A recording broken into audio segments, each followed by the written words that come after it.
Hey everyone, welcome to Truth, Lies, and Shenanigans. My name is Neo.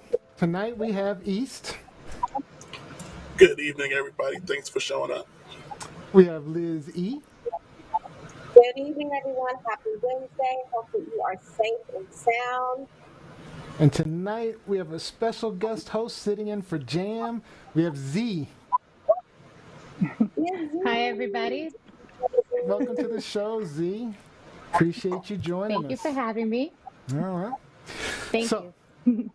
what is Truth, Lies, and Shenanigans all about? We share our truth with you, call out all those lies, and point out the shenanigans going on. And we try to have some fun with some shenanigans of our own. But the most important thing about this show is you.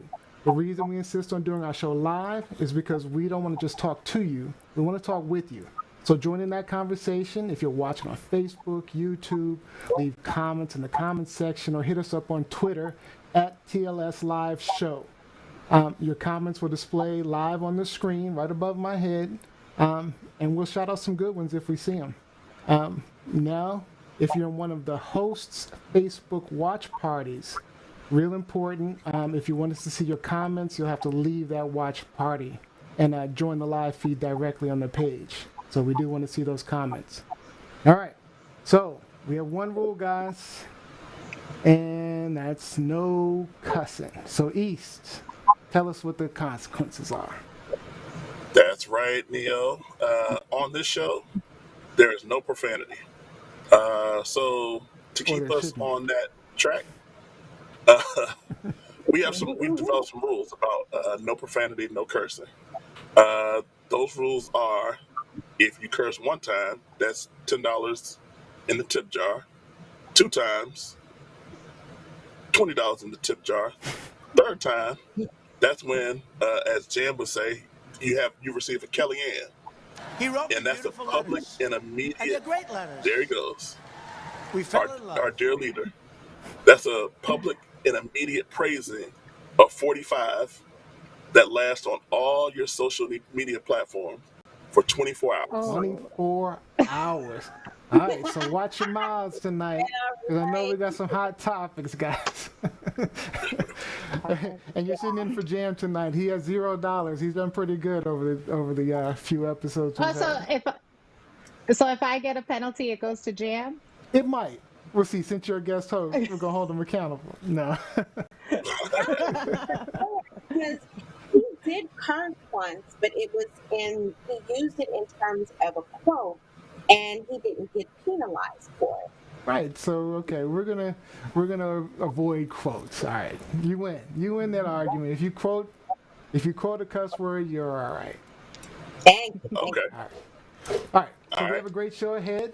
It's an entire show of Jam Session, our version of Hot Topics, where your hosts share what's on their mind. Much of it's based on your posts and comments throughout the week, things that you've talked about with them. Now that you know a little bit about our show, we need to learn a little more about our host, especially our guest host. So we have a little thing we're going to start calling the hot seat. All right. Ooh. So I'll ask a few rapid fire questions, and Z, you're going to say the first thing that comes to your mind. Okay? Ooh, okay. So you ready? I'm ready. All right. So we're going to find out something about you real quick. All right. Favorite color? Lime green. Be rich or have peace on earth?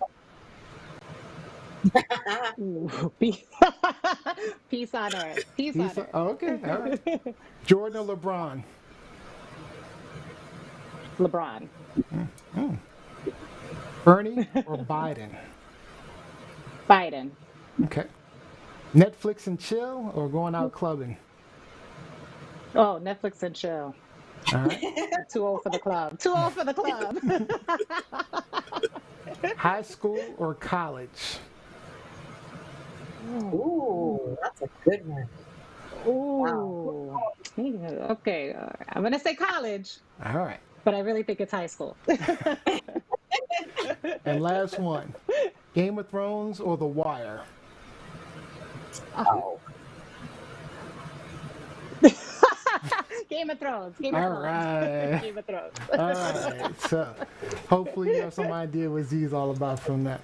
All right, but I do have a question for the rest of us. All right, you ready, guys? All right, we have a Ready? question Sir. for everybody. So, what was your first job? East. First real job. Yeah, first real job. I was working in actually Smithsonian as a cashier. I believe that was the exact title. Yeah, cashier. I think I remember that actually. I think you did. All right, Liz. E. Are we including mayor summer youth jobs? Yeah, first job. Okay. First. So my first job was a mayor summer youth program job when I was 14. It was at Taft Junior High School. That's when we met at Taft Junior High School, and then we went over and we basically chaperoned and tutored students at John Burroughs. Nice. But yeah, I was a mayor summer youth program. Bought my own first Gucci with my own money with the mayor summer youth program dollars. All right. And Z. Ooh, was it one of those tote ones? I still have it. That was hot. That was All hot. right, Z. First My job. first job, my first job was at the school rectory of my grammar school, St. Nicholas of Tolentine, which I went to with Neo's wife and sister-in-law. We all went to that school together, and I worked in the rectory as their secretary. You know, nice. folding up the bulletins for church and all of that good stuff. All right. And my first job was People's Drug. Actually, my second job was the mayor's summer youth program, but my first job was People's Drug. People's People's. drugstore. Yeah. Wow, taking it back. Pre CVS. Actually, I think CVS bought them like a year later or changed their name or whatever. But yeah, I think I was underage actually, and I had to quit. So my first official job. Child labor laws. First official job was a summer youth program. So, all right. So, now we got some shout outs. So, anybody got any shout outs they want to throw out there? What you got? Anybody? Go ahead. Please. Shout out to, I know Reuven last week, Sunday. Thank you. Yeah, we appreciate Great you. show, Reuven. Reuven. Good job. Great show. Did you got somebody? I'd like to give a shout out to my sister Jacqueline. I'm not sure if she has yet joined the party, but if she is watching, hello, and call me, And Z? Any shout outs? If my sisters are watching, shout out Yami, Damaris, thank you, and to Mel for hooking this up and I'm pretty sure she's suggesting me. watching. I'm pretty sure she's Yay! watching. Hi, Mel. Shout out to Mel too, but I do want to do a shout out to somebody who did some comments on our page, Melanie Durkins and Lizzie. You probably remember her. We had some pretty intense conversations with her. Melanie, I don't know if your perspective has changed at all, but if you're all about love and no racism, it's time to start preaching it to the right people. Start dealing those people who are dealing that hate. That's who you need to go talk to. All right, guys.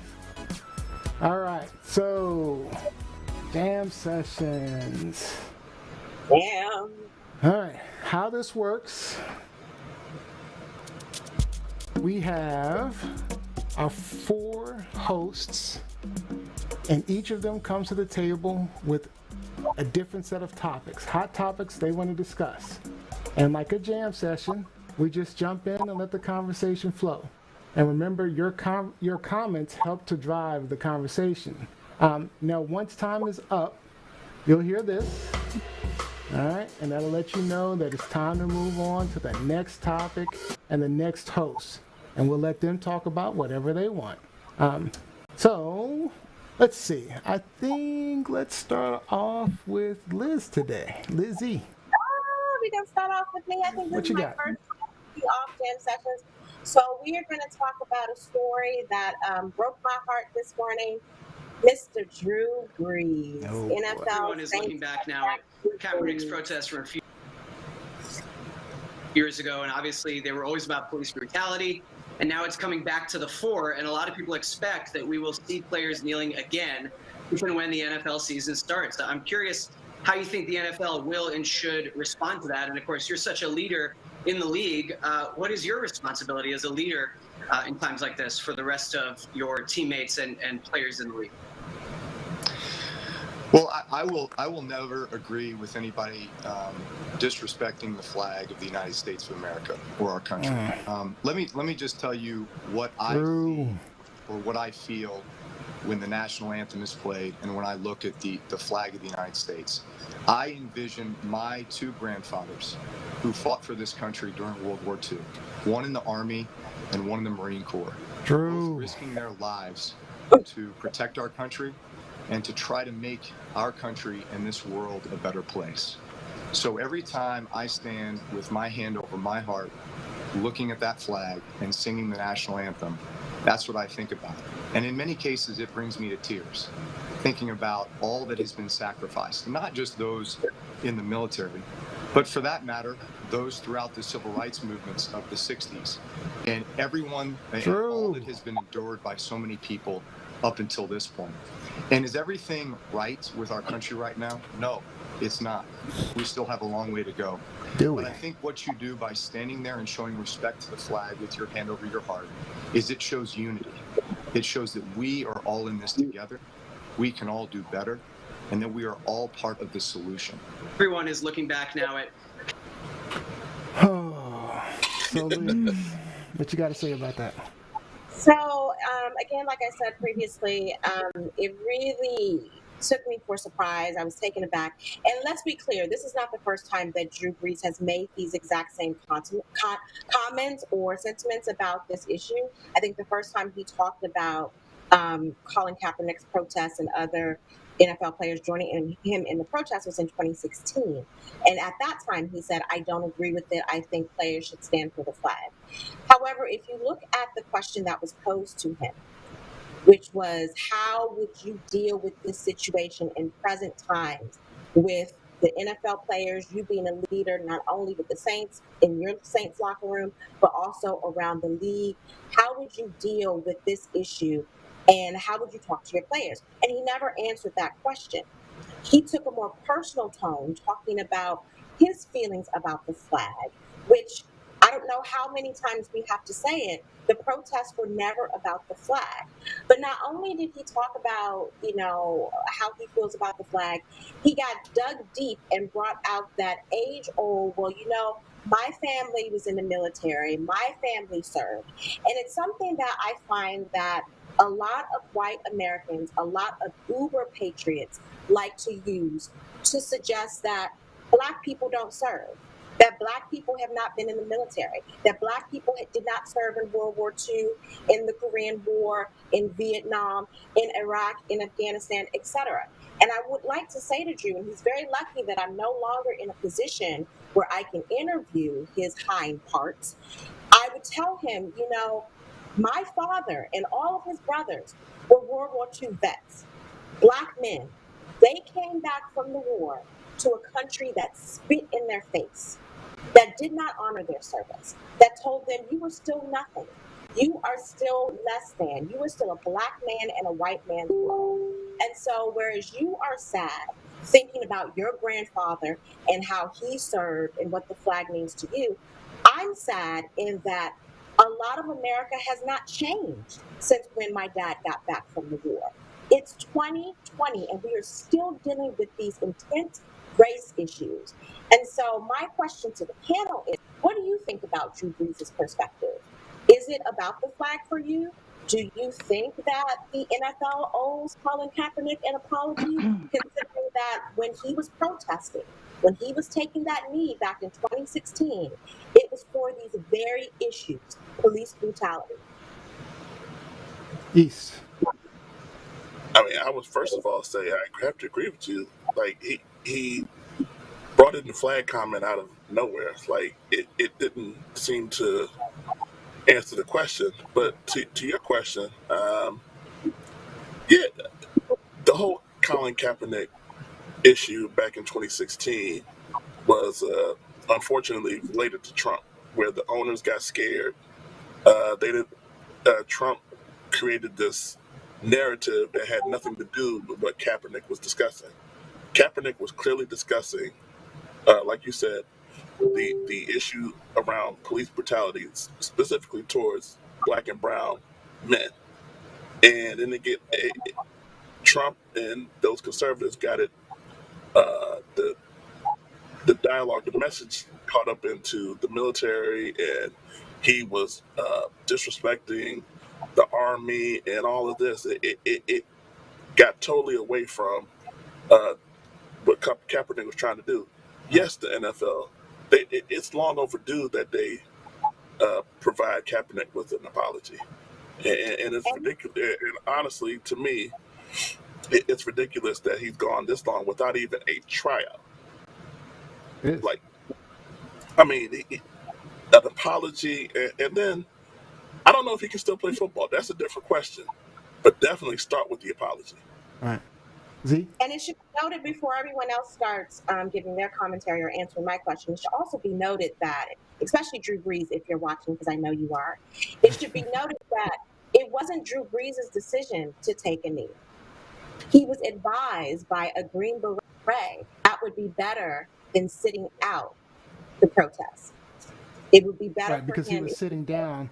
He was sitting down Right. during the and the Green Beret, he consulted with this Green Beret. They had a very, intense conversation. And he advised him that this would be a more respectful gesture versus you just sitting down, which some may see as disrespect. And so a Green Beret advised him of this. Drew Brees, as far as I know, has never even been in the military. Yeah. Z, what are your thoughts? I mean, I agree with both of you, Liz and East.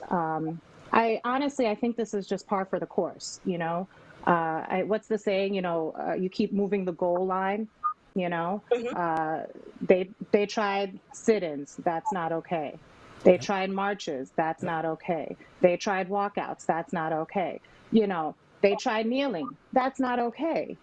So if you're going to keep moving the goalposts, I mean, I guess you have to twist your logic in a way to fit whatever narrative you want it to fit to stop somebody from doing what you don't want them to do. You know what I mean? And this is just par for the course. And, interestingly, he said that, disrespecting the flag is just the worst thing you can do. And my question to him would be, is, disrespecting the flag worse than disrespecting life? Yep. Forget black, forget white, forget it's life. We're talking about human life. You can sew another flag, Yep. You can't bring life back. So And I think it's just par for the course. And never once in his comments did he talk about life. He certainly didn't talk about George Floyd's life or anything that's going on right now. What he referenced is what the current state of affairs in America right now. He said, are things good here right now? No. Making it sound like, we have bad weather or, something so. He could be talking about coronavirus. Exactly. Versus the actual country is on fire right now. People are pissed. People are outraged. People are tired. Yep. And for him to just totally take this personal stance of, well, this is what I think of when I see the flag. It's like, Drew, we're not talking about that. We're not talking about that. To Z's point. Well, it goes to the property thing. It goes to the property. How people are more upset about the loss of property, the destruction of property, than they are about the reason why the destruction of property is happening in the first place. They're more upset about something that can literally be replaced, that's insured more than likely, than they are of a life that cannot come back. So to Z's point, for me, moving the goalpost is the thing. See, I don't think the reality is that they're moving the goalpost back. I think the reality is they just don't want you to speak up. I mean, they want you to take it and to keep on taking it. So when they tell you that, you can't take a knee, you can't march, you can't, riot, basically they're saying you can't do anything. You just have to take this. And the reality is, I'm not willing to take it anymore. Well, his own I mean, teammate but called him out. Malcolm Jenkins called him out. How do you go into that locker room in the fall and look these men in the face and expect them to believe in you again when you couldn't even, stay on course and address our pain here? You totally like glossed over that and turned it into this idea that somehow people who protest are anti-American, are anti-flag, are not patriotic. And it's a tired trope that gets, put out there in the public sphere over and over and over about how Black people don't believe in service, how we don't believe in the military. And I don't understand where that comes from. All right. East, we're going to move on to you, and I think you have a related topic. yes, I believe we're going to talk Yeah. about. And actually, this was kind of brought up actually last Sunday. Lizzie and I were talking. We were kind of communicating about Kaepernick. I suggested he might sign with the Vikings. To kind of almost kill two birds with one stone from a public relations standpoint. And Lizzie asked me, "Well, where'd I get that from?" I said, "I just made it up." I didn't know at the time that Joe Lockhart, who writes for CNN, had actually written an article Saturday the 30th about that very topic, about how the Vikings could make a play for Colin Kaepernick for that exact reason, because of the uh, first of all, he did relate to football. From a football perspective, uh, it's a wise move because they really have no backup quarterback, legitimate backup quarterback. But then he did take it to the public relations standpoint because of obviously what's going on in Minneapolis, and to say at least uh, try to quell the waters in Minnesota and within the NFL. Uh, with everything going on, especially with the hypocritical statement that the NFL released last week regarding, I think the NFL said that they were basically attuned to what's going on, and then neglecting what just occurred back in 2016 surrounding Colin Kaepernick. Well, Lizzie, since we kind of discussed it, what are your thoughts?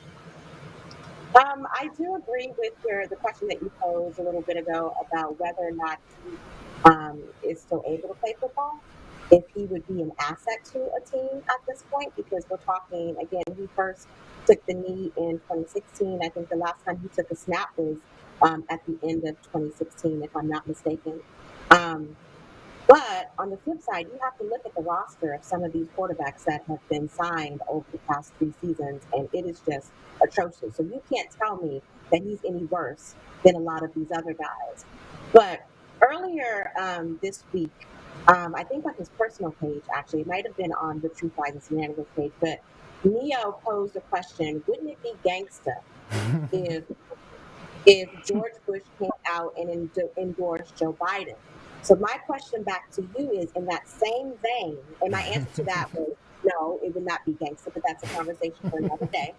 It's a conversation for the day, actually. My question to you would be, wouldn't it be gangster, given that this is the nation's capital, that Dan Snyder is a Trump supporter, and that Trump is here, and we know it's not going to happen, but we're talking about, just hypothetically, if Right. the Anacostions, that Washington team, signed Colin Kaepernick? I think it'd be awesome, personally. I mean, I think it would inspire the entire city, 100%. That would be awesome. I'd take him in a heartbeat. I mean, I mean, if you're just going based off talent track alone. record, if you're going based off track record, he beat out Alex Smith in Frisco. So the league, so coaches have shown that he's better than him. They drafted Haskins to replace Alex Smith. So kind of if you're thinking logistically, He's better than any quarterback that the Skins have on the roster currently.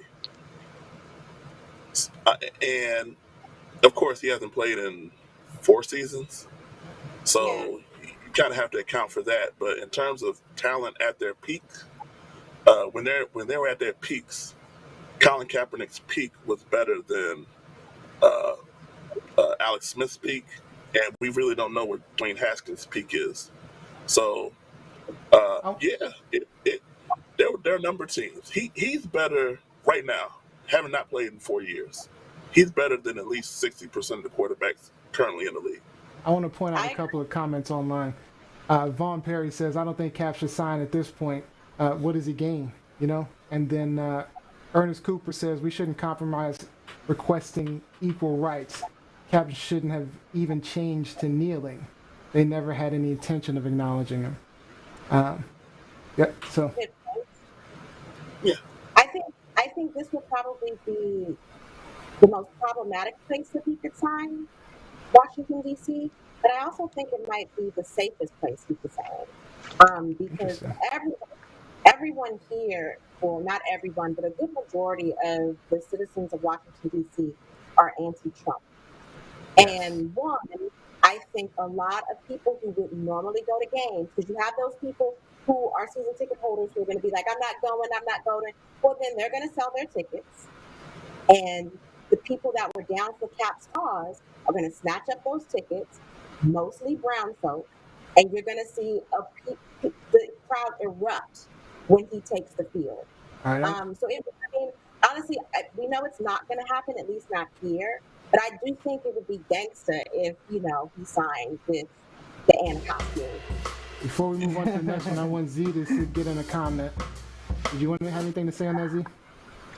Look, I don't know much about football, and I don't care. But I will say this. I will say this. Like the last comment you read. What does he have to gain? Why would he go back to that? He was treated poorly. He was treated disgracefully. And what is he going to go back for? CTE injuries? Like, give me a break. And on top of that, I don't feel that the NFL should have the opportunity to monetize off of him. To monetize him. Because they will. All of a sudden they'll be like, oh yeah, I stand with you, and getting all that black money. And you kind of agree with Vaughn Perry over there. All right. I sure do, Vaughn. Can I just answer that question very quickly? Go ahead. I don't necessarily think he, in the grand scheme of things, has a lot to gain.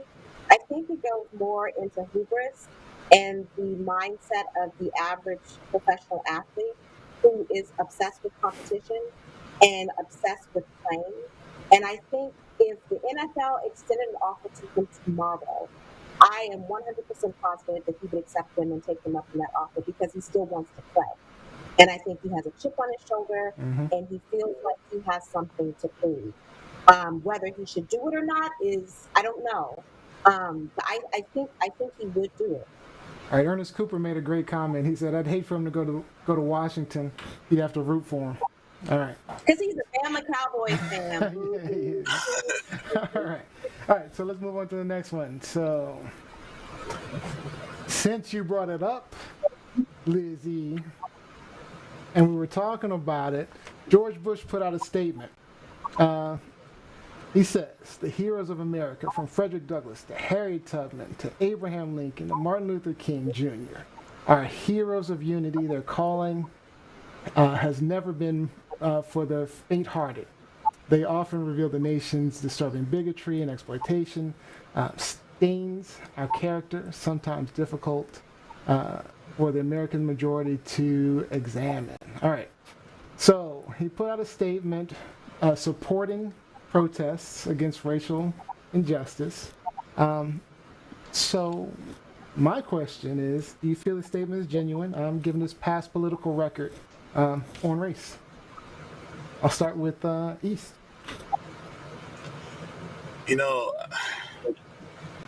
I was, as you were reading, I was thinking, it seems as though George has kind of mellowed as he gets older.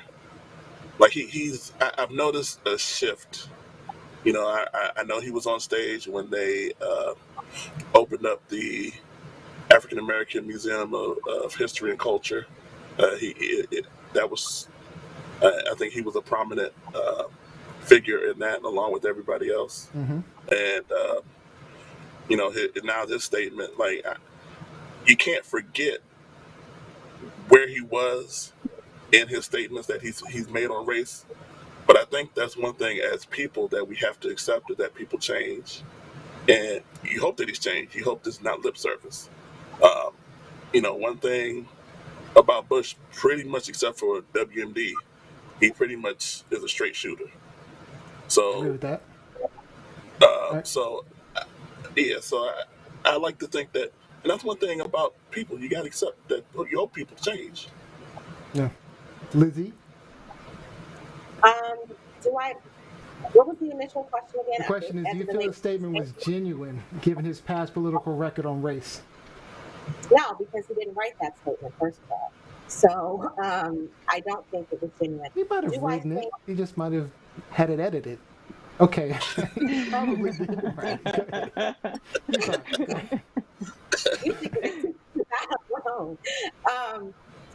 Do I think that his stance has probably changed over the years, and he might have matured on his ideas of race relations, of equality and injustice in this country? Perhaps. What I fear is that people are starting to get this romanticized notion of who George W. Bush is and forget all of the hurt and pain that he caused this country. It wasn't about just the MDs. It was also about how they outed Valerie Plame because they were pissed that her husband called him out on the WMDs.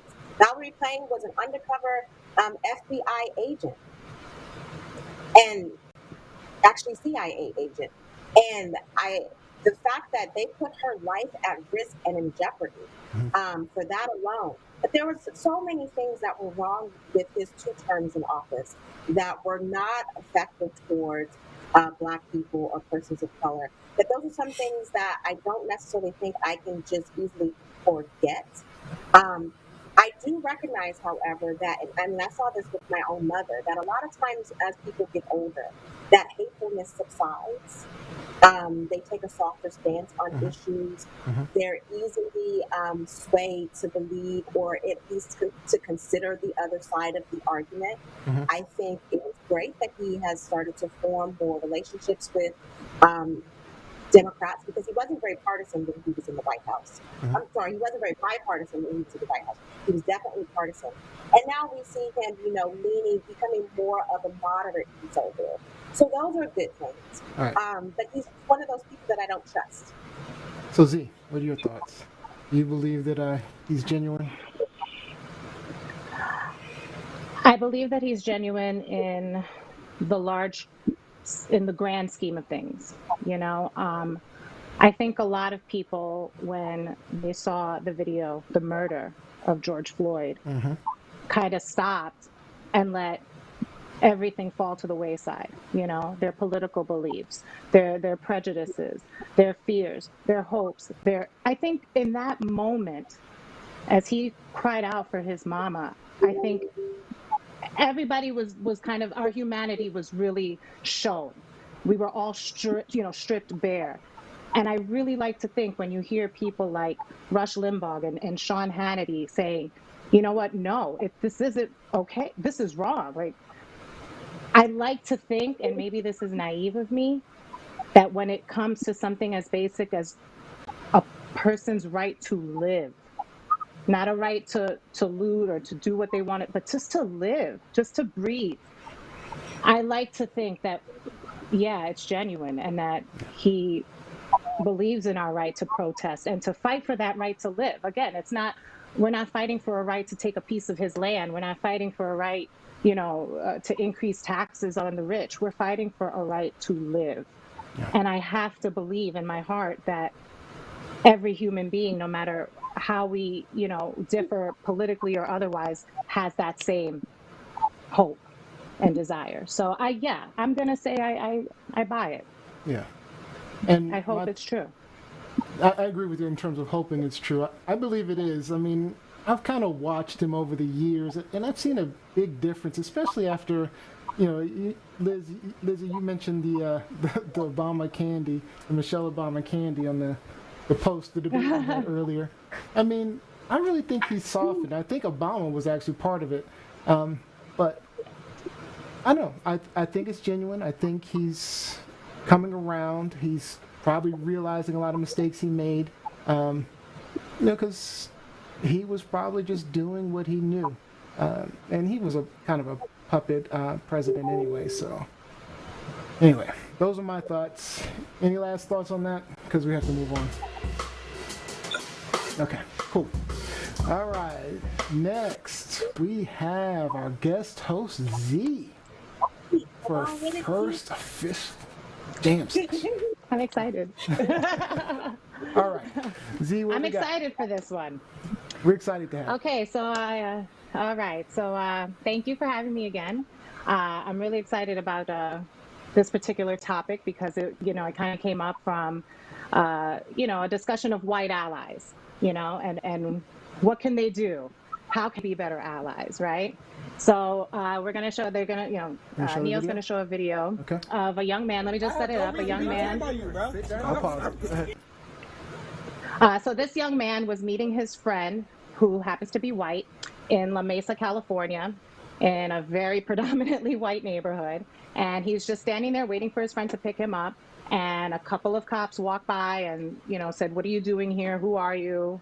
Why are you here? Show me ID." And he's like, "I don't have to do that." And the cop went to touch him. He pulled away, said, "Oh, you attacked me. You're under arrest." And here you go. Sit down, bro. You see your bro. Sit on the ground. What am I doing? Y'all are funny as hell, bro. Niggas is funny as hell, bro. Bro. Hey, bro, fuck him. Now, there's 3 allies here. Hey, if you wasn't The guy with the camera is ally number 1. Bro. So the guy in the camera with the camera in the back, that's ally number 1. I want you to pay attention to what he does, what he says. Yeah, do not threaten him in any way. Like I said, I'm an attorney. Don't say he. I don't represent you. I'm straight now. I'm good, bro. Okay. I'm good. I'm just happy y'all got a show, you know what I'm saying? It's real nice. You're on film. Hey, this is great. Don't worry, we got everything. No, bro, you're straight, literally, bro. Bro, I know I'm straight for no reason. I get it. You know what I'm saying? I understand. You really don't get Number it. 2. You don't get it. It's cool. That you're frustrated. And that's the police officer, the female police officer? So now this is a lady police officer. This is ally number 2. I understand you being empathetic, and I appreciate that, you know what I'm saying? But you don't get it, bro. You don't. I'm not trying to say that I know exactly how you feel. I know. But I'm just saying that I understand your frustration. So listen to me. Okay, bet. Hey. Number 3. Hey, bet. Hey. Bro, you are a whole ass bitch, bro. Oh my god. Hey, nobody go there. Hey, bro, you're a whole ass faggot. Oh god, bro. Eat dick, pussy. Bro, oh my fucking god, bro. Yo, it's $20. Nah, fuck that. You don't need my name, bro. 30. Got me fucked up trying to put me into this shit? Nah, fuck all that, bro. You want to pull me into this? I'm not fucking dumb, bro. You left yourself into it. Nah, fuck that, bro. Okay. So the question I'm posing, and we can talk about, there's a lot going on in this video, obviously. There's a lot. But as you saw, there were 3 allies, right? You have the gentleman who happened to walk upon the scene. He identified himself as a lawyer, immediately started recording, and tried to de-escalate the situation and advise the young man legally, don't speak, we got you, calm down, right? Then you have ally number 2, which is the female cop, who also is white. She was trying to appeal, to his human side, trying to be empathetic. I understand, where you're coming from. I think that might have agitated him a little bit more, or maybe it calmed him down. I don't know, but that's not ally number 2. And then you have number 3, who was his friend that was picking him up. And, well, you saw his indignation, and, he was popping off. But was that helpful in the situation? I leave it to you. I mean, I personally think that obviously ally number 1 was the strongest ally, was the best ally. I think number 2 had good intentions. Well, because he was the most level-headed. He was trying to use, his resources as an attorney, his resources literally in his pocket, filming the incident to have, evidence. Right. He used a cool head. and he did not try to escalate the situation. Right. So obviously, I thought he was the strongest ally. Number two, I think she was trying her best. I think she could use a little more training. I don't know, but and then number three was just completely out of control. And I want to point out number three's white privilege. When the officer was like, "Well, what's your name?" He's like, "F you, I don't have to tell you anything," and that would not happen if that was a person of color. So, Right. So, East, what are your thoughts? Wow.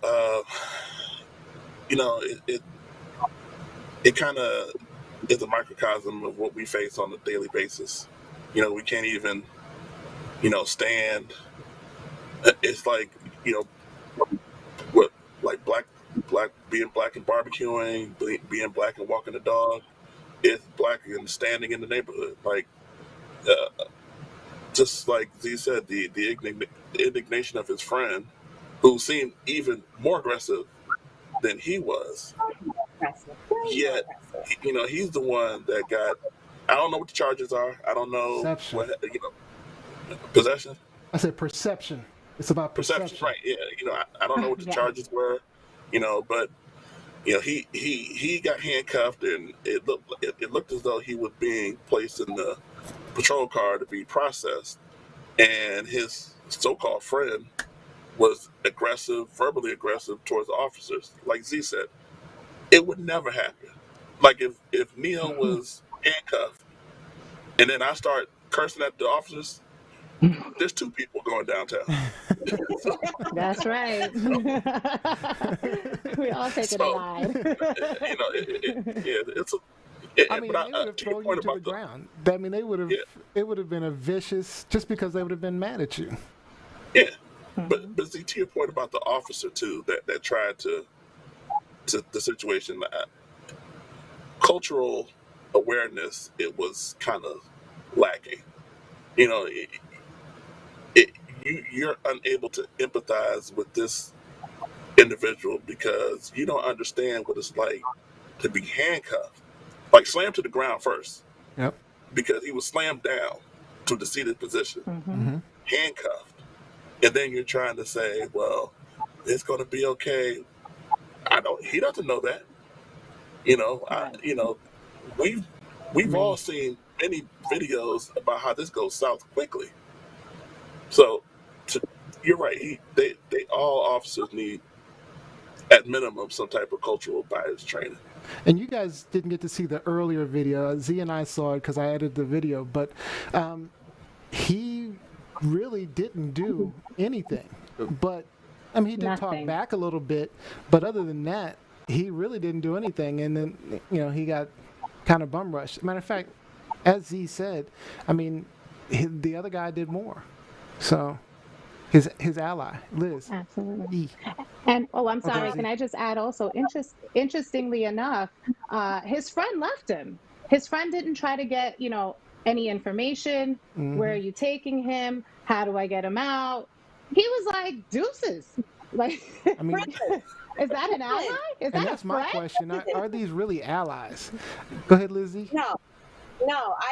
And so I think the first guy had the most the first ally, the attorney, had the most calming effect on this young man and was really trying to de-escalate the situation, letting him know, I'm an attorney, which means I might be able to help you in the future. I know, even if you don't know what your rights are, I know what your rights are. And I'm filming this. He let him know, I got this on film, basically saying, young man, I got you. The second young lady, the police officer, I think was probably the one who posed the most threat to him because he became agitated with her when she started talking and when she started trying to pacify the situation and trying to make it seem as if she knew what he was going through and putting herself in his shoes when he told her, no, you haven't been in my shoes. You don't know what this is like. But not only that, in my opinion, her biggest mistake was, one, she didn't pull back when she saw that he became angry, was getting increasingly angry, because if that happens, then he might strike out. And then that's a whole other situation. But also, too, she never checked her colleague. Right. She never checked the And other that's what I was going to officers say. to say, what are we doing here? Honestly, is this really what we want to do? What did he actually do that was so wrong? Why are we arresting him? Why are we putting cuffs on him? And so I think because of that action alone, she, on one hand tried to seem like she understood what he was going through, but on the other side, she was very complicit and Yep. she did nothing to stop it. Yep. So I would say that she, out of the three, I had the most problem with her versus because she is in a position of power. His friend, that's just a little knucklehead. And hopefully his mama will see this video and tell him that he can no longer hang out with this young man before because he really isn't your ally. But that Right. young lady, that young police officer, she did Yeah. a lot of things that were not in his best interest. Right. And that's what I was going to say is that she had the most ability to affect the situation, and she failed to. She had the most control over the situation, and she failed to be an ally as she was pretending to be. There's a couple of comments online. We have Ernest Cooper saying, I don't buy into ally number 2. Being nice and saying kind words doesn't make you an ally. Vaughn Perry says, yeah, she wasn't an ally at all. And Jacqueline Robinson says she was patronizing him. So. Mm-hmm. And that can make you upset. That can upset him. It can instigate the situation. Jacqueline Robinson is my sister that I was talking about, so I guess she is watching. So hey, girl. She's been watching for a bit. All right. So So I knew you had this topic, but I wanted to show you something because I was watching. I think it was Monday night. Chris Cuomo and was having a conversation with Angela Ray. I don't like the term ally. It, to me, speaks to a remoteness. I'm not your ally. I love you. You're the TV family I choose. I have you on because I believe in you. I follow you because I believe in you. If somebody were to come after you, I'd be there for you. I'm not your ally.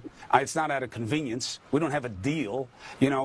All we have in this country is the bond of one to another. And I know it's not equal, and you know it's not equal. But we're supposed to fight for that together. I'm supposed to be fighting for that for you because that's what this country is about. That's all we have here. But Chris, you're supposed to. And the reality of it is, for too many, it has been a choice that they've ignored for decades, for centuries. This is America. We're Americans. We fight for one another. It's all we got in this country is our connection to each other. That is an ideal that is so far out of reach for my people. It sounds really good. Family, I got your back specifically, but what about the black person, Chris, that you don't know? What's the thing that you're going to do with your position of power to make the road easier for that protester who you may have the least in common with? What about that person? I think my show has to become something that talks about this when there's not someone dead in the street. And that's hard because people don't want to watch. So that's Angela Rye. She was the former director of the National Black Caucus, and she's a political activist now. And, they were having a conversation about allies. She brought up allies, and Chris Cuomo decided he felt that he didn't like the term ally. So I'm curious what you guys think about that. Z, I want to get your perspective. The first thing I thought when he said, I don't believe in allies. I don't believe in that. What I heard was, I don't see color. I don't, I don't see. That's see, what I heard. Race. I don't see color. Like, really? Like, dude, you know what I'm saying? Because the fact of the matter is, we have labels in society. We have a wife, a husband, a friend, a parent, a coworker, a boss. We have labels, okay? And ally, to me anyway, is the best label you can give to someone that, like that young lady said, that you don't know, but who, if I see you on the street getting choked out by the cops, I'm gonna say something. I'm not gonna let you go down by yourself. I'm gonna be your ally. That's an because ally. I'm not your friend. I don't know you, but you're my sister in humanity. You're my brother in humanity. All right, so maybe that's what we need to do. Get rid of ally and call each other brothers and sisters. I don't know if that would make it better, but that to me is what ally means. You know, I'm not going to let another country come and bomb you. Mm-hmm. I'm not going to let a cop come and take your life on the street, you know? So, I mean, I don't know what else he wants to call it. Right. And I don't know Lizzie? what's so offensive about it. Lizzie? It shouldn't even come up. It's like a wasted argument. Yep. It's semantics. It's a word. It's a play on words. And like Z just gave the definition of an ally, he tried to change it to something completely different when he was like, I'm not your friend. Well, that's not what ally means. It means someone who Exactly. has your back, Mm-hmm. who's in your corner, who will fight with you, who will take up your cause, who is standing with. That's an ally. It doesn't connote friend. It means someone who has your back. And so if I was, Angela in that situation, I'm like, you're getting totally off course of what I am talking about. Yeah, she And did kind of rein him in a few times. Those were just a couple of clips, but she did rein him in and put him on track several times. yeah, I mean, I see nothing wrong with the word ally at all. East? I think one thing that also I noted was that how defensive Cuomo got. Like, Mm-hmm. this is kind of a new, like, in this open conversation that we need to have, Caucasian, non-black and brown people, that their immediate recourse is defensive. Yep. Like Z said, I don't see color. I'm not your ally. But, okay, no. We need to. You need to have my back.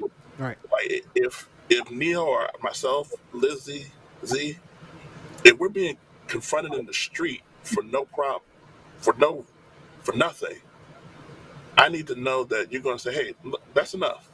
Right. Go on. I don't need you to turn the other way and say, well, that's another one of them. He probably did something wrong, so that's why he's getting hassled by the police. Yeah. No, that's not needed right now. Like, and I think we have to get past that initial defensive recourse when we start having these racial conversations in order to better move forward. Okay. Z, I'm gonna give you the last thought on this if you have it.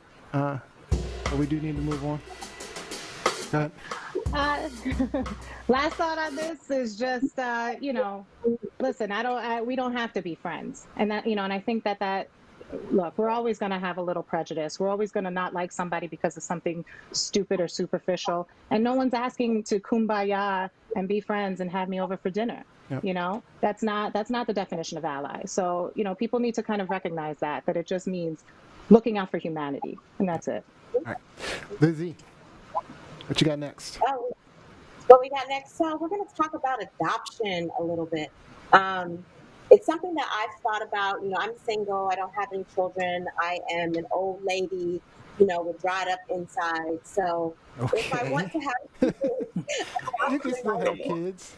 They're not dried up. Adoption might be the best option for me.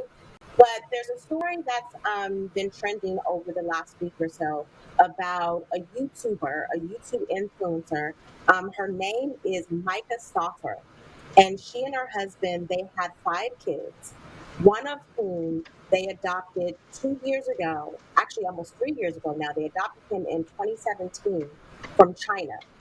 And they have since, they have this YouTube channel. They always showcase the kids on the channel. And then all of a sudden, I would say like maybe a month and a half ago, her followers noticed that this kid was no longer in the videos.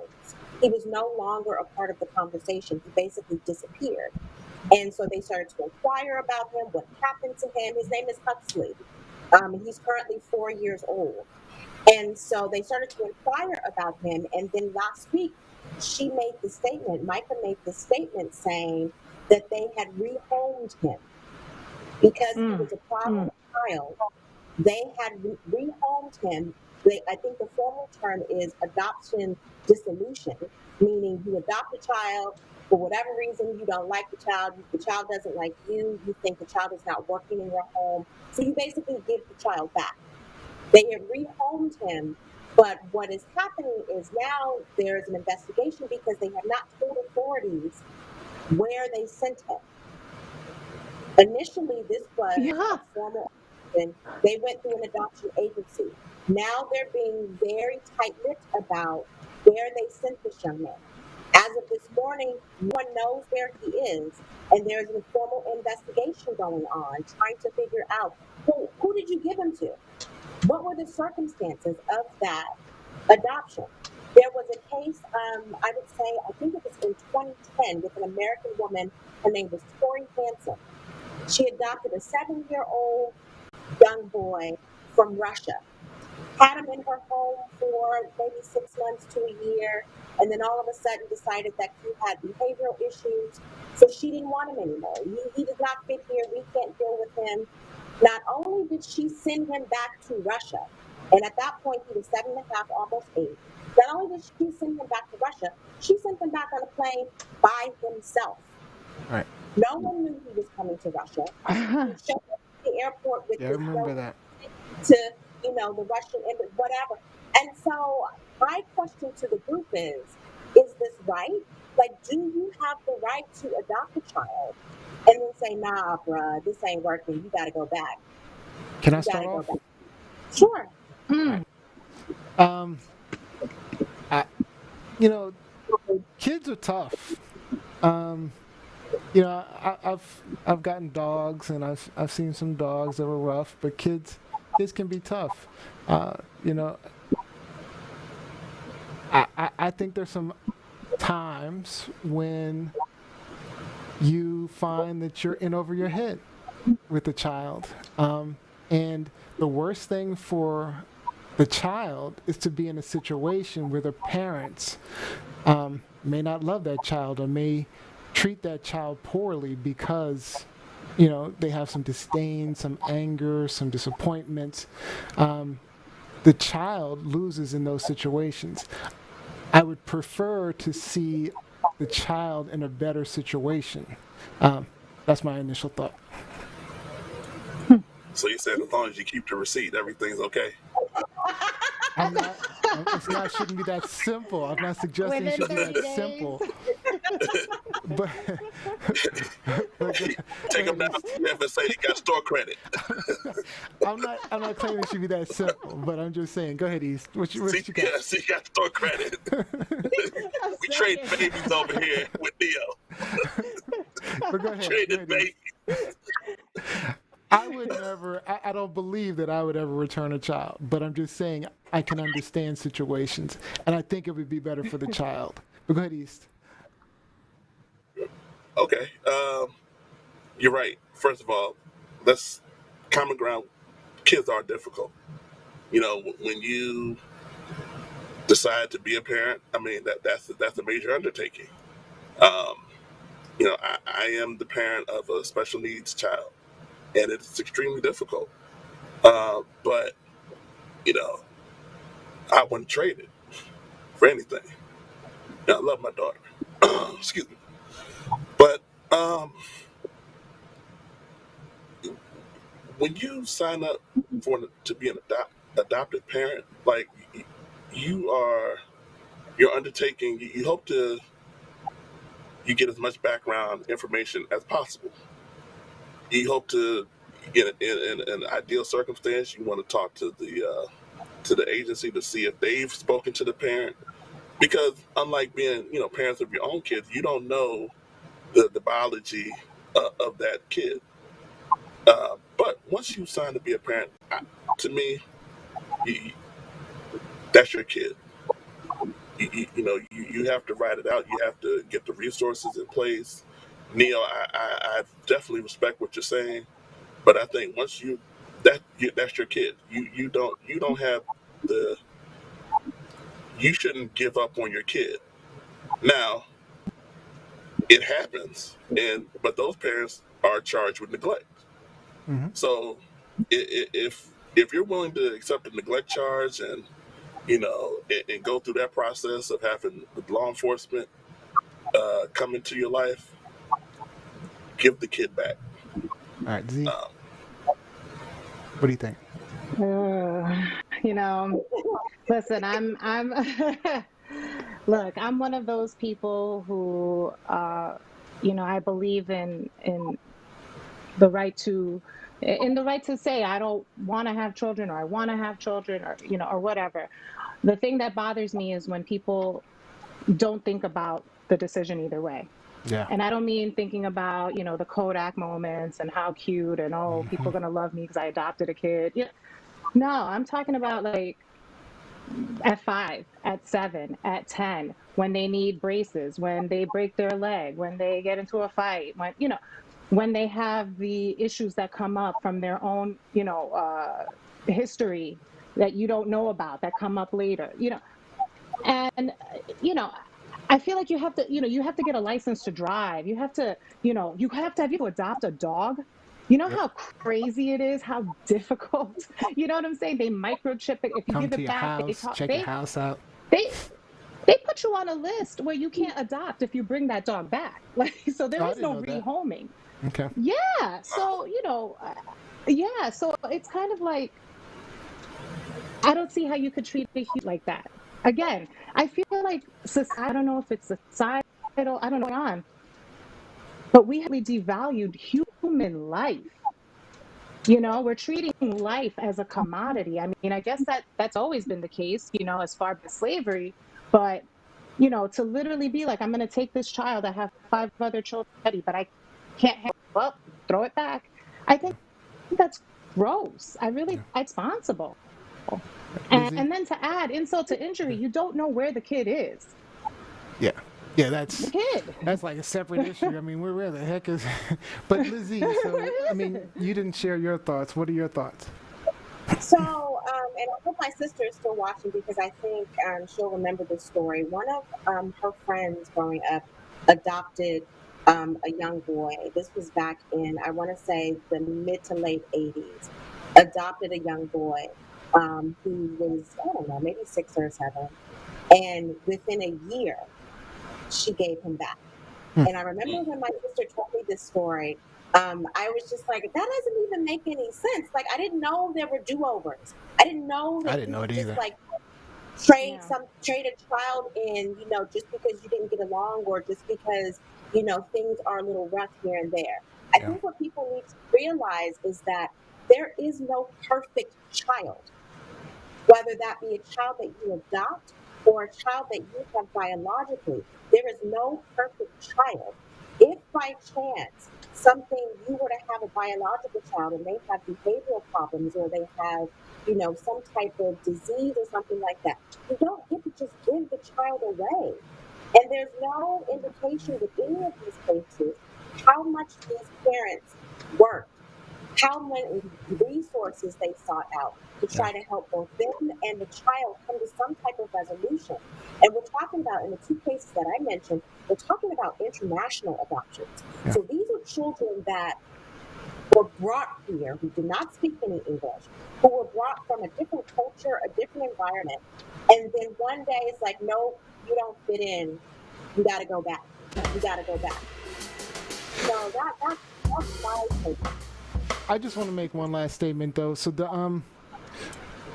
I'm not suggesting that we just give children away. It is appalling to me, and even the thought of it is appalling to me.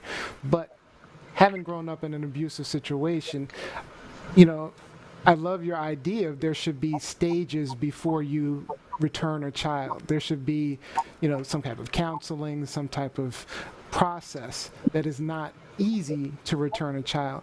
But I don't want children in bad situations. So, because that's important to me, and that's what I'm saying. Right. I'm not suggesting just return a child. As Sheridan, as he said, return a receipt.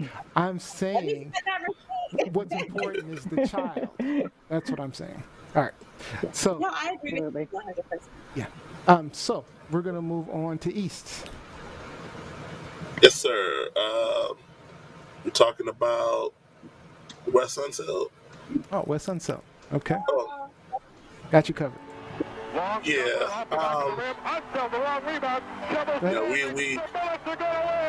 the first time in 36 years, Washington, D.C. has a major sports world champion. Ladies and gentlemen, yes, it did happen back in the 70s. Think of many of the monuments, and I think But Wes yes, Unseld goes down in history the as one Washington of the basketball team, great they Washington were champions monuments. at one point. And that man, Wes Unseld, was the major reason why.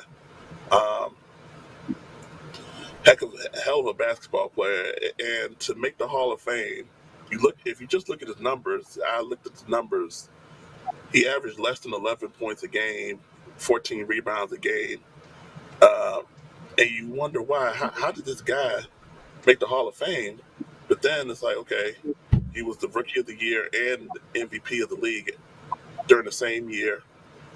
Only he and Wilt Chamberlain did that. Actually, his signature move, he had two.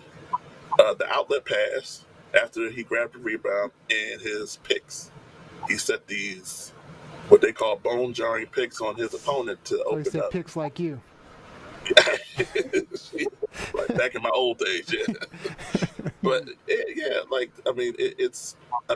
led the franchise in every major category except assists, and John Wall just became the franchise assist leader in 2016, I believe. Wow. He was he's Mr. Bullet. Like every successful iteration of Washington Bullet / Wizard basketball starts and ends with him. In the 70s, the Bullets were a problem. They went to the finals 3 times, mainly because of Wes. And he was a heck of a player. And he's going to be missed. He had a lot of health issues, unfortunately. When did he pass? Yeah, he had a lot of health issues when he passed. They said the official cause was pneumonia, but the family released that he had a lot of health issues. When did he He was pass? 74. Kind of young. I believe it was on Sunday. Sunday or Monday. Yeah. Yeah. As a native Washingtonian, I feel sad that a lot of this generation of sports fans in the city, some of them have never heard of Wes Unseld. Some of them don't appreciate, what he meant to the DC basketball franchise. And it's because it was, happened in the 70s or what have you, but because of the name change. They're not familiar with the Washington Bullets. They know the Wizards. They know current present day NBA basketball. But it must feel like, the Knicks. Like, we hear about the Knicks all the time, but the Knicks haven't won a championship since Jesus wept. And so that's the same thing as the Bullets.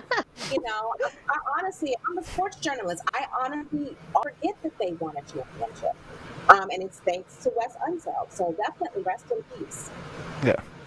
I just want to say also, he was listed at 6'7", 245 pounds. And mind you, at that day and age, he was going against Kareem, Abdul-Jabbar,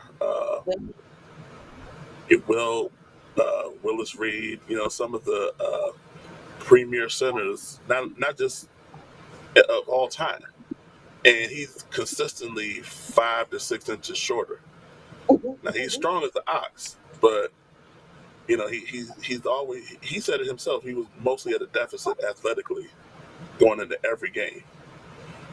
And to carve out a Hall of Fame career is amazing. Rest in peace. Rest in peace, Wes Unseld. All right, Z, let's get the next one. What you got? All right. We have Facebook. Facebook staffers walk out. Zuckerberg should have followed suit with Twitter and, labeled Trump's incendiary posts or whatever. And, so these staffers are not only out within the organization, but publicly, even going so far as to publicly tweet their support of Twitter. So encouraging their, I don't want to call it, their underlings, their staff, to do the same, to speak out against leadership if that's how they feel. So my question to you is, one, should employees speak out when they oppose leadership when it comes to topics like today? And is it the responsibility of the higher ups to encourage staff to feel comfortable to speak out? And should there be ramifications, Yep. at work? All right, Lizzie. I think that if you are going to speak out, I think you need to prepare yourself for ramifications. I think you shouldn't go into it with this idealistic image of, okay, I'm going to be, um, Rosa Parks or something like that, and but there's not going to be any pushback. Something similar happened to at Sports Illustrated very recently, where one of the staffers he got on Twitter. So Sports Illustrated is under new management, and honestly, I wouldn't be surprised if they fold it very soon. But he got on Twitter and social media, and he totally blasted the new management. Um, Repeatedly talked a lot of mess about the CEO, and you know gave some indication about what they offered him in his contract or whatever. And so, one, there's a morals clause. And so, if you think that you're going to speak out, you really need to check and see what type of contract that you sign with your company and what your rights are, and if you can be protected. Well, he was not protected, and they fired him with the quickness. And so, all of these people,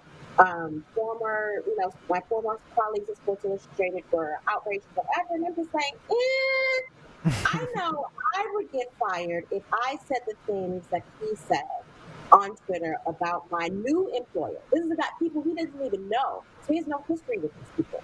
As it relates to Facebook, I think they have a legitimate concern and a legitimate reason to speak out, because as employees, his stance affects them as well, and their reputation and their beliefs. Um, and so I know I read about one guy who from Facebook who did quit. He was in an executive position. He did quit. A few others have taken to social media to talk about their displeasure and how they don't agree with Zuckerberg's stance as it relates to Trump and what he's been saying, the inflammatory comments he's been making. But I like for Zuckerberg, I'm like, what is your end game here? What is your goal here?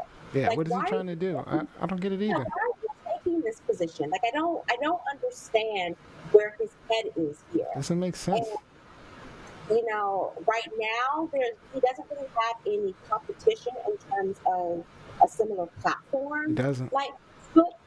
But let somebody come up with, you guys are techies, you guys, make something up tomorrow. I will be there. I don't know if I can compete with Facebook. East, Bring back MySpace. Black Planet.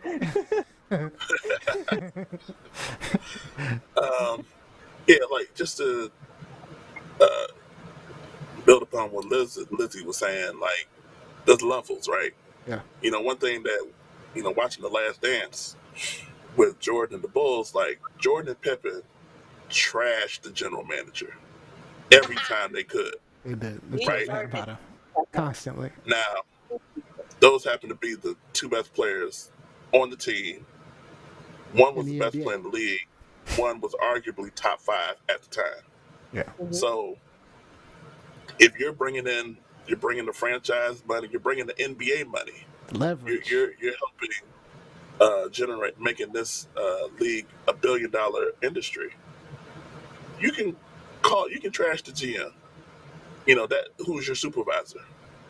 And in a similar vein, like if at Facebook, if you're generating millions or billions of dollars, helping generate millions and billions of dollars for Facebook, they're probably going to look the other way if you have something negative to say. So Zuckerberg has something bad to say. Yeah, if you have something bad to say, as long as you're going to continue to work for them. Now, if you're the low person on the totem pole, and you spout off about your supervisor, I hope you have your resume ready, because they will not hesitate to fire you. So there's just levels to what you can say, or who you can say, or what you can do. Z, I'm glad you asked this question, because I'm personally pissed at Zuckerberg, because actually owns stock in Facebook, a lot of stock, and so he kind of pissed me off. I almost wanted to sell it all, to be honest with you. But I mean, the thing that bothers me is that we got this the other day, right?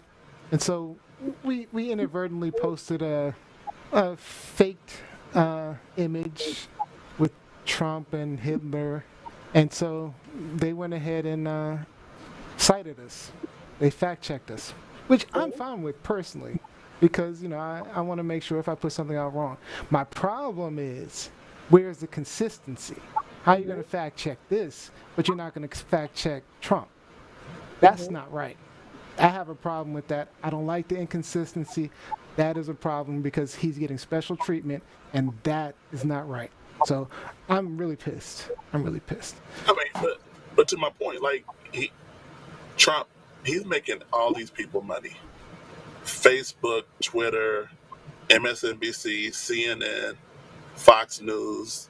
Multiple ways. You listen to CNN Taxes. and MSNBC. Yeah, they hated the business people on that end. They love Trump because he's generating ratings for those people. You have the experts come on. Yeah, they don't like his policy or whatever. Or, they always say, "Oh, he lied." But when Trump says he's good for business, he's actually telling the truth. Yeah. They're not. They don't want to rein him in because it's a gravy train. Yep. You're not gonna. They don't want to stop that. Yep. All right. Well, can I kind of pose can I just pose a question? Do you think that companies should make a statement regarding George Floyd's death? Do you think it's their responsibility to say something to their employees? Oh, forget saying something just internally. Yeah, acknowledging. Yes, internally it is. They should. Do you think employees should have made some kind of statement? I'd say yes. I'd say it should be addressed. It's still touchy though, but it could be addressed. I mean, the bigger problem, how do we respond to the NFL saying something? How do we respond to Bush's letter? The problem is you kind of set yourself up for potentially saying the wrong thing that could be offensive to the wrong person. So it's kind of difficult, though. I mean, because what if you put out a letter, like my wife owns a business, and what if she put out something in there and one of the employees were offended, and then that gets out, and then everybody hates her business? Or, sometimes you can make a minor mistake that gets blown up. So it's a tough situation. But all right, so I just want to point out some comments. Jacqueline Robinson said, all Zuckerberg cares about is that ad revenue. He doesn't care about the sources of revenue. He hasn't learned his lessons from 2016. So, all right, so the next topic. This is going to be the last one because we're out of time. But here's my question. So, there's a Harvard researcher who did a study saying that couples should wear face masks during sex. Ooh. On top of that, the UK government announced that having sex with someone you don't live with is illegal. So, my question is simple to you guys. Are you guys wearing masks? I never stopped. I never stopped. Are you guys going to be wearing masks when you're having sex? Who am I having sex with? Okay, I can't speak to that. I can't answer for you. I mean, but no, what? No, that's stupid. That's crazy. Well, listen. I mean, it's something different. It depends on what you're into. I'm not no, but honestly, how are they going to verify that you're only sleeping who you're living with? I know, right? I didn't even do that. They're going to verify that. Mario, I hear you knocking boots. Show me some ID. I mean, I don't know. I don't know who's in the cosplay or anything like that out there. That's your business. But Speaking for myself, as given my current size, I need as much oxygen as I can get. So it's no math.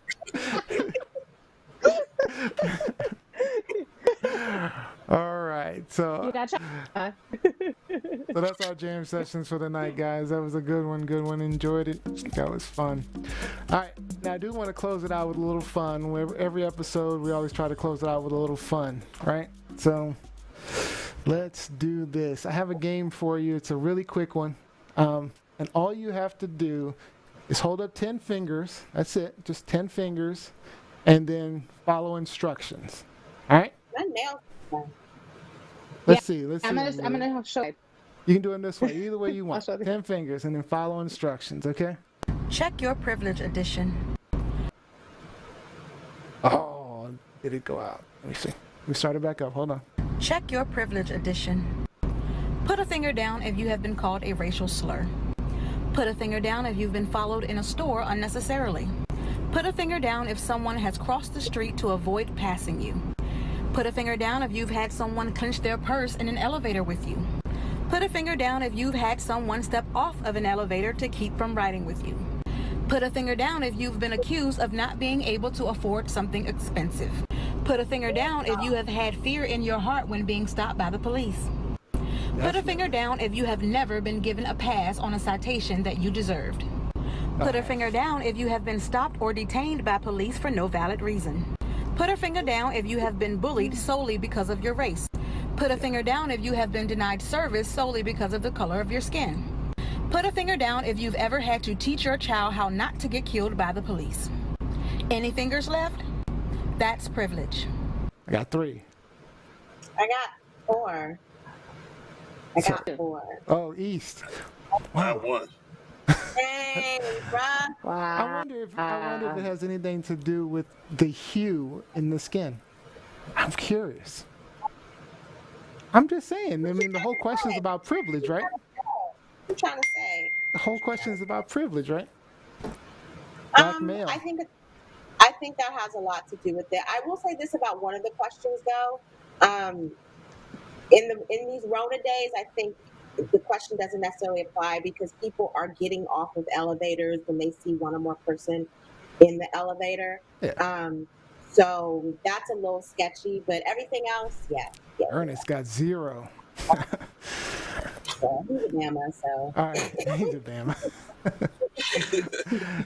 All right, we're going to do some shout outs before we close out. So shout out to anybody you want, guys. Anybody you saw online you want to shout out to? Shout out to my new sister, that's named Jacqueline Robinson, for the first time she's joined the show. Pleasure to have you. Also, shout out to Noto's Ernest Cooper and Vaughn Perry. Good to have fellow Wilson Tigers join us every evening.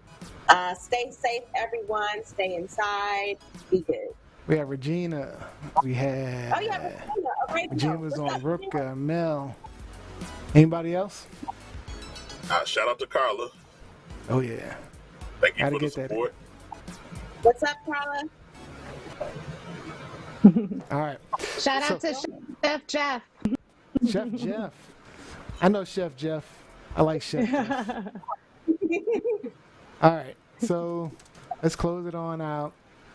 So we want to thank you guys for joining us.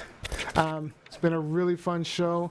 Now don't forget to like us, subscribe, follow YouTube, Twitter, etc. All right. And that's going to be at TLS Live Show. All right.